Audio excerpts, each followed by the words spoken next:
Em 1886, o físico alemão Eugen Gonster fez um experimento usando uma espécie de tubo de raios catódicos. E nele, ele observou que havia um feixe de luz que ia no sentido oposto ao dos elétrons, e por isso ele deveria ter carga positiva. Já em 1904, Ernest Rutherford realizou o mesmo experimento, usando hidrogênio. Ele detectou partículas elétricas ainda menores, de carga elétrica positiva, e essas partículas receberam o nome de prótons. Os prótons são partículas extremamente pequenas, e junto com os elétrons e os nêutrons, dão origem ao que chamamos de átomo. Sua carga é positiva e tem a massa parecida com a do nêutron. Ele é formado por 3 quarks, que são outras subpartículas. Ele é formado por 2 quarks do tipo up e 1 quark do tipo down. O próton tem massa 1836 vezes maior do que a do elétron, e a quantidade de prótons que caracteriza cada elemento químico, sendo esse número chamado de número atômico.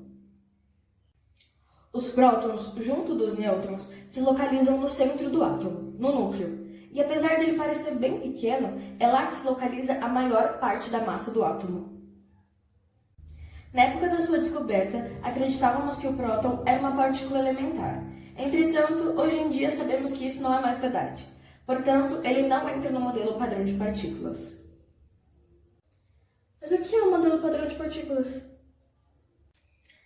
Desde 1930, depois de muitas pesquisas e descobertas feitas, os cientistas concluíram que existem partículas elementares fundamentais, que constituem e formam toda a matéria existente. E todo esse conhecimento teórico foi organizado em uma tabela, que é o modelo padrão de partículas.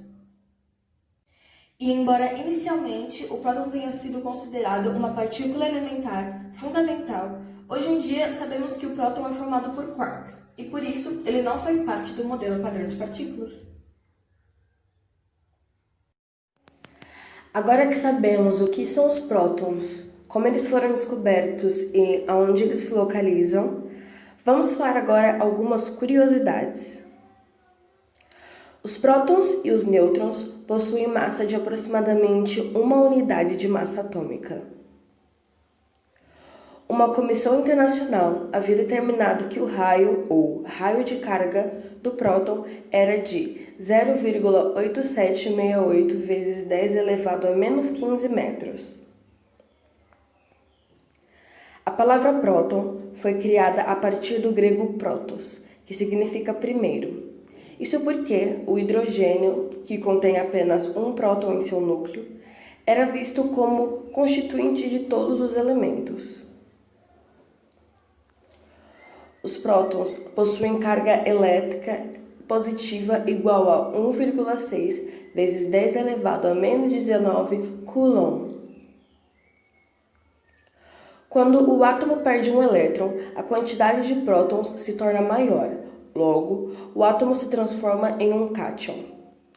Por outro lado, ao ganhar elétron, a quantidade de prótons se torna menor. Logo, o átomo se transforma em um ânion. A soma do número de prótons com o número de nêutrons presente no núcleo do átomo resulta no número de massa. Átomos que apresentam a mesma quantidade de prótons, ou seja, mesmo número atômico e diferentes números de massa, são chamados de átomos isótopos.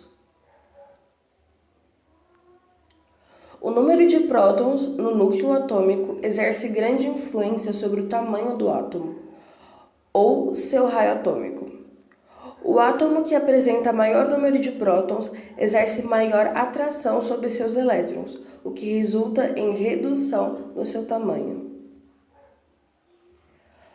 O próton livre é uma partícula estável, que não se encontra ligada ao núcleo ou a elétrons.